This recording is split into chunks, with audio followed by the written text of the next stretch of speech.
And it's crazy because I remember when we did a show a couple of shows ago. It was a couple months ago, to be honest with you. And our topic was who is more likely to eclipse Wilt Chamberlain's 100-point record? Obviously, we don't think that we are going to see that in our lifetime, but most people didn't think that Kareem Abdul-Jabbar's scoring record could be eclipsed, and it was with LeBron James. So what I learned is never say never. Okay. Yes, you could become the president of the United States. Donald Trump did. Okay, and Joe Biden, brain dead Biden did. So never say never. Right. And it's funny because when I reflect back to that topic about Wilt Chamberlain's record and who in today's NBA could potentially defeat that record, we threw out a lot of names right on this show. It was about four of us. We threw out Kevin Durant, SGA, Klay Thompson, Devin Booker, Luka Doncic. We even threw out Mitchell. But after last night's 71-point outing from my guy Damian Lillard, I said to myself, Lil, damn it, you missed one. You didn't even bring him up. Nobody brought him up as an honorable mention to do that. And we all know Damian Lillard, he's lethal at the three-point line. His range is half court. His range is all over. Okay, he scores buckets and bunches. When you talk about the Trailblazers and their playoff seeding right now, they're going to have to scrap out of the playing dangerous tournament, okay, with all these dangerous teams that potentially is going to be in the playing tournament. So you're going to need performances like this from Dame on a consistent basis. So the fact that I even bring this brother name up, not even as an honorable mention, I have to mention it right now because it went down last night. And to answer the question off the rip before I pass the mic to Zay, yes, he is the most underappreciated star in the NBA, as you see at the bottom of your screen. Because when you think about it, loyalty is something that goes under the radar in this ring culture of the NBA, where guys are scrapping to create monumental super teams because of the expectations that's put on these guys when they graduate from college and go on to the NBA. You are nothing without a ring. And loyalty is something that this society needs today, right? You could go philosophical with that. You can stay in sports with that. But loyalty is something that should not be neglected, but should be respected, okay? And let's not act like Dame ain't good at basketball. Forget the loyalty. I'll come back to that in a minute. Let's not act like this cat is not good at basketball. When we're watching the All-Star games, he's one of the best players on the court, literally, okay? I saw him sent home PG 13, okay? And I see him send home Russell Westbrook. I seen him send home a lot of greats as well, okay? He did that. I remember in the bubble, we had to scrap to get out of the bubble to get into the playoffs. I remember that. 40-point games, he did all that. So yes, to me, he's underappreciated. Loyalty should not be overlooked in today's NBA ring culture. It needs to be remembered, and his career should not be defined by the NBA ring culture. Okay, this guy's a stud. He's loyal, and I agree with him. If he takes this Trailblazers team to the chip, he's a top 10 player of all time. Yeah, I said it on this mic right now. He's right. He better not win a chip in Portland. Because if he do, that'd be better than anything LeBron James did. I said it. Oh, yeah, we getting hot today. I got the water today. Okay, it's going to be better than what a lot of y'all guys who y'all mentioned in the top 10 ever did. Okay, especially when you consider the climax of today's NBA. All right? I don't care if the front office traded for another superstar that put them over the top. He stayed loyal to the franchise that drafted him. If he win a chip, I don't care who he win the chip with. If it's in Portland, this guy's a top 10 player of all time. And yes, he's the most underappreciated star in the NBA. To answer the question off the rip, he is the most underappreciated star in the NBA, but for reasons being, the NBA, or at least the people who vote people in for the NBA, the awards, don't recognize what he does for Portland, doesn't recognize the talent he possesses in that Trailblazers uniform, his ability to score at high rates. I remember years ago, I had a hot take that said Damian Lillard is a better scorer than Kevin Durant because he doesn't have the same advantages Kevin Durant has at 7 foot and be able to take advantage of a mismatch. Damian Lillard is essentially the mismatch on the court, but his talent is surpassed so many others, even the elite defenders, that he's able to score at high levels that you can't even see other guys do. The reason why he's an underappreciated star is because he was never top 3, I believe, top 3 or top 4 in MVP voting. He got snubbed for a lot of All-Stars. He got snubbed for a couple All-NBA teams.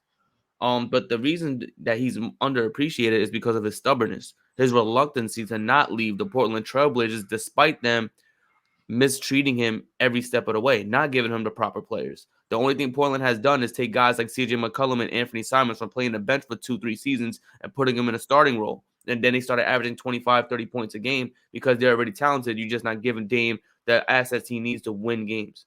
You haven't acquired a star for him, a star player, a star caliber player in that rotation since he's been there. You haven't acquired anybody. You haven't given him the coaches he wanted since he's been there. You had him get Terry Stotts.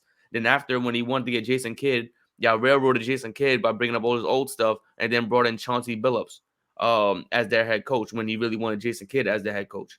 Portland Trailblazers, the organization, has not done their due diligence to put around a team around Damian Lillard for them to compete for an NBA championship. So it's no longer about Dame bringing a championship to Portland. Now it's about Dame winning a championship, period. He's getting up there in age. He's not getting any younger.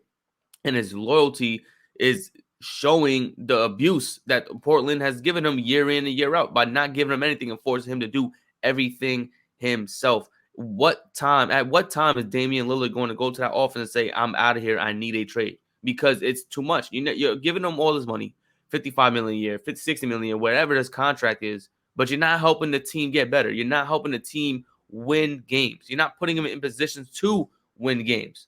So where can we say that Damian Lillard's loyalty is a bonus? It's not. It's not a good look, especially not for his career. Everyone talks about, oh, we need loyalty. We stick with the people that you were at day one, even if they keep you in the mud, even if they keep you stagnant, even if they keep you that you can't propel to the promised land that you was. Oh, don't worry about it. It don't matter. You don't have to get to where you want to get to because you're loyal. That's the message we're sending right now with Damian Lillard staying with the Portland Trailblazers this long. Listen, I think it is time for him to move on. That 71-point game was magical. But you know what would have been more magical? A 71-point game with a chance to make the playoffs. Because he's still 2 to 3 games out of the play-in. He's out of the play. He's not even in contention for the play-in right now. And that is disgusting to see with the stature of talent that Damian Lillard is. He's one of the more talented players in the NBA. Arguably, you could argue top 5 most talented player in the NBA if you really want to go down to the nooks and crannies. So it's upsetting to see performances like this essentially go to waste when he's not competing for anything but going to Cancun at the end of the season. I mean, look, I respectfully disagree with how you ended off your take. Like I said before, when you talk about these low market teams, they're not in the best, easiest predicament to surround superstar players with elite level talent to compete. When you talk about elite level talent, guys that will take you over the top, they don't even want to play in places like Portland and other, big market places. That's where they flock to. We have to realize, and I realized this from the get-go, that yes, when you look at the Wizards and what they try to acquire to surround Bradley Beal with talent, when you talk about the Trailblazers and what they've done to try to surround Dame with talent, even Luka, before they made the move for Kyrie Irving, they tried. It just didn't work out. So when you have cards that are dealt to you, you just got to play with those cards, and you got to mix and match different guys, different lineups, different skill sets, and sometimes it's not going to work. LA, Brooklyn, I'm going to say New York because nobody come to New York. Nobody want to deal with that pressure. Miami, these are places that are advantages for guys that, all right, free agency, I want to go there. Oh, I got no trade clause. I'm not waiving my trade clause nowhere else but Miami, LA. We got to realize that. When guys like Anthony Davis wanted to be traded, Portland had no shot. I want to go to LA. So guess what? You don't sign me because I'm going to be a free agent next year. I'm going to go to LA. Kevin Durant, right? You could argue Kevin Durant, Brooklyn should not even have, catered to his needs and where he wanted to go. He was signed. He just signed a contract for the next 4 years, locked down. But they still catered to his wishes so often that they did when he was on the team before he quit. Always catering to him. He didn't say, I want to go to Portland and help Dame out. And I said it before, Kevin Durant on the Portland Trailblazers would have been good for Damian Lillard because that's a guy that could have probably took them over the top. But he didn't want to go there. So if I'm going to criticize low market franchises for trying in their best interest, okay, trying to surround Dame with as much talent as they can afford, then I got to cut them some slack. It's not easy. I'll be a fool to say it is easy. Okay, we may know what to do. They may not know. They may can't afford it. There's a lot of variables that go into that. But I would say this about Dame. And the win culture that everybody's promoting is not promoting loyalty. Okay? I'll tell you this, Zay. Right now, and you could disagree with me. I'll send you the mic after I say this take, right? Kevin Durant, Dame. A lot of people is going to say Kevin Durant is top 10 all time because of his gifts, because of his talent. You could argue Kevin Durant is a better basketball player than Damian Lillard. That's fine.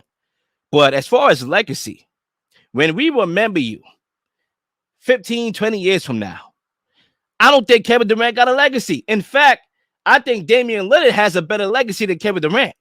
Because say what you want about his chips. He joined the 73-win Warriors team, right? That beat him. The same team that got in the way of Damian Lillard winning a couple chips. Okay, he decided to join that team. That 73-win team. Dame didn't do that. He did to win chips, and that was the only chips he won. And then he go to Brooklyn, right? Oh, I want to create my own environment. I like what you're building here. I like the culture. He ruined the culture. And now he's going to the Suns, a team that he wanted to go to because he always liked to jump ship and jump on a new big trend. Just like the sneakers that be coming out week after week, everybody want to get the latest sneakers. That's Kevin Durant when it comes to the NBA team. Every time you see somebody building up something, he want to join it. We got these daggone trade requests. It's going rampant. It's out of control. So we have to, and we have a problem with super teams. And I'm not sure where you stand on that. But I'm pretty sure from what I heard, a lot of people and talking to people and dialoguing about the NBA, they hated the super team era. You cannot walk the thin line and say, I hate super teams, but you need to go and win a championship. You can't do that. You look like a fool. Oh, I hate the super team. I'm tired of seeing the Cleveland Cavaliers and the Warriors every single year. Oh, but you need to go out and get you a chip. How could you juggle the two? You can't. You're stupid. If you really think about it from that perspective, you're making yourself look unlogical. So, yeah, I'm not going to penalize Dame for being loyal. We may question some of the moves that the Trailblazers has made. We can question their direction with Dame going forward.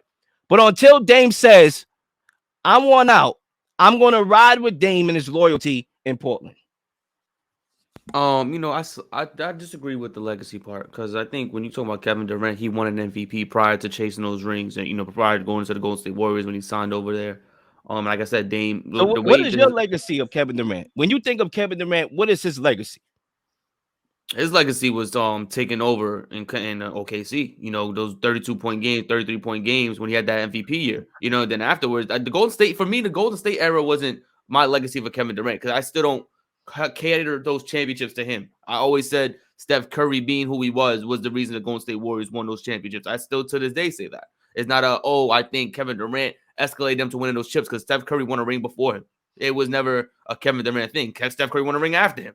It was never a Kevin Durant this or that. I see Kevin Durant as an elite scorer, but people, if you think of Kevin Durant as anything outside of an elite scorer, he's an all-around package. That's what I don't agree with that. I don't think Kevin Durant's an all-around package. He's an elite scorer, and he could take a team that needs an elite scorer to the next level if that's what they need. An elite scorer, Kevin Durant takes you to the next level. If you're looking for Kevin Durant to be the best defender on your team, good luck with that. If you think he needs to be the best facilitator on a team, good luck with that. I don't see Kevin Durant being the all-around guy for any team in the NBA because that's not what his skill set is. His skill set is you need a bucket, he'll get you that.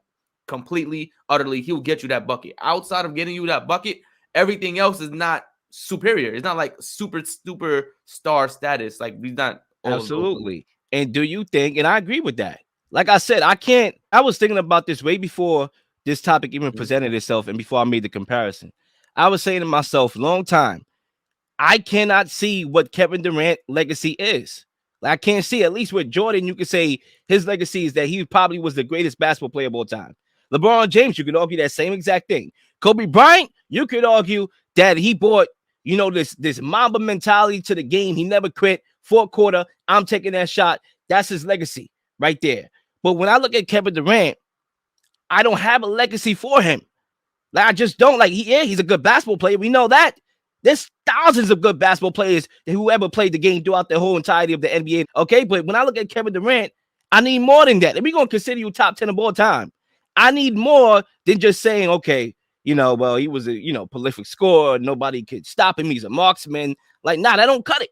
That's what I'm saying. Dame's legacy could be gifted in loyalty. In today's modern day NBA, where loyalty is in the back seat, okay, and the ring culture, it doesn't promote loyalty. It promotes guys leaving. LeBron James leaving. Kevin Durant leaving. Loyalty can be a legacy. Now, you can say, Lil, chips and loyalty, which one are you taking? Of course, I'm going to take the chips. But that's not to say that loyalty should not be in its own separate entity of legacy. I don't disagree with that, right? And I'm when I say I want a Dame to see when it go after a championship, I'm not saying go to a super team. I'm not saying go join the Clippers or go join a team that has multiple stars.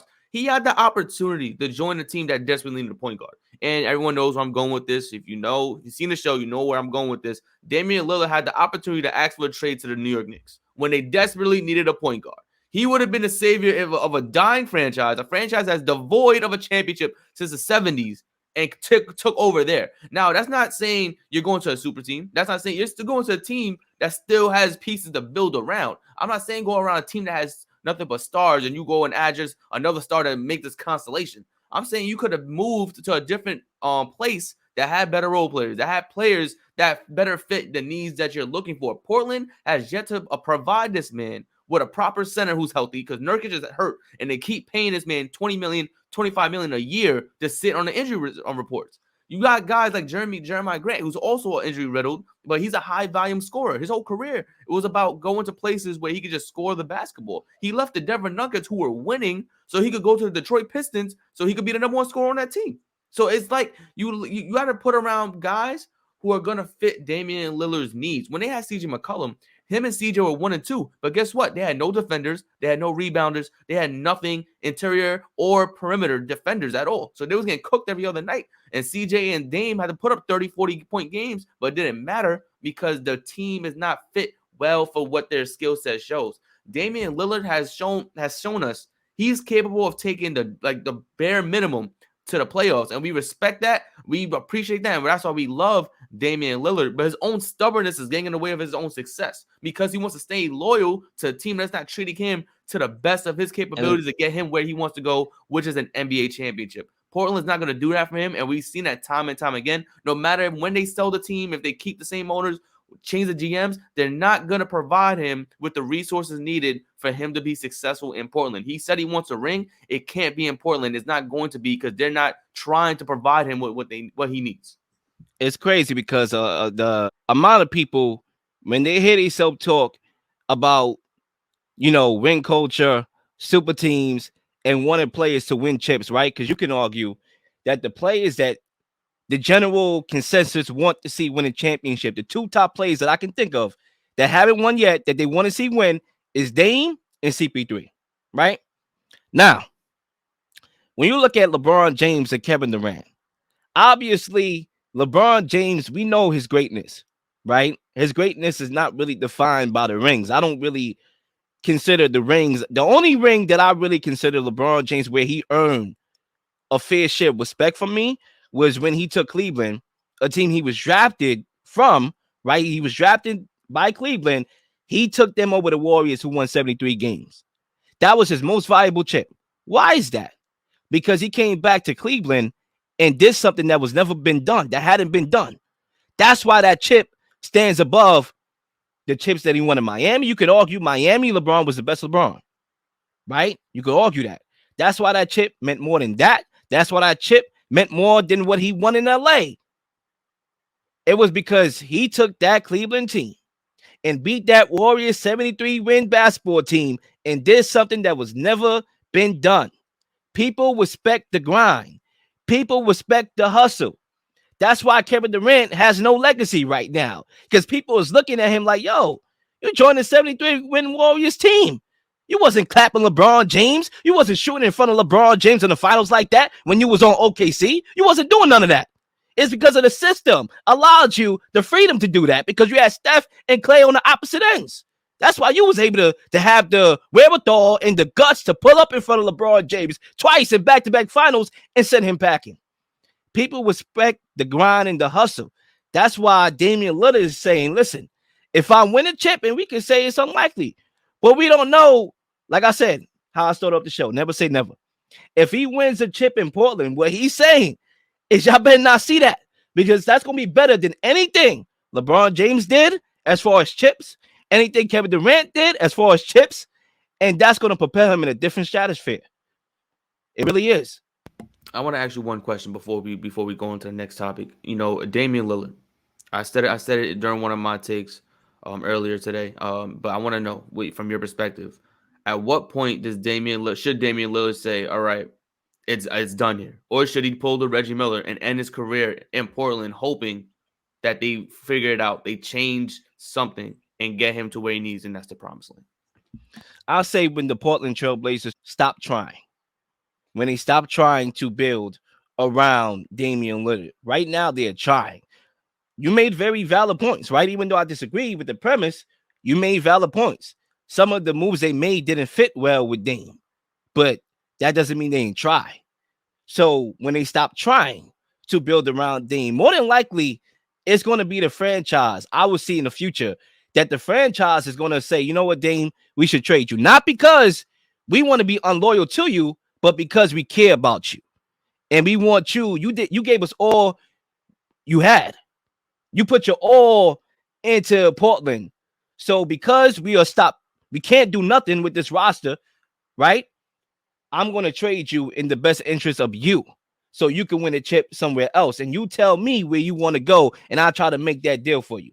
So I think it's going to come to that before it comes to anything else because Dame is that type of guy that's loyal. And now it's personal. I understand how Dame feels in a way, even though I don't play the sport of basketball, but I understand how he feels because I'm that same way. Like when we have things harder in life than the average Joe, and we have to come up from the mud, from the trenches to get to where we are, we kind of feel boxed into a point where we trying to prove something. We trying to prove that we can do this on our own because we've been doing it on our own. Dame wasn't the highly regarded prospect LeBron James was. So when you box him in and you say, oh, chip, now he feels it's his duty to say, you know what? I'm going to represent loyalty in the NBA while everybody's chasing rings. And I'm going to do things my way. Now, the media has a way of breaking you down, okay, with all the pressure that it puts on you. But so far, Dame is keeping up the fight. And when you have a 71-point night, it's only going to fuel his ammunition to go stronger even more and try to get this team into the playoffs.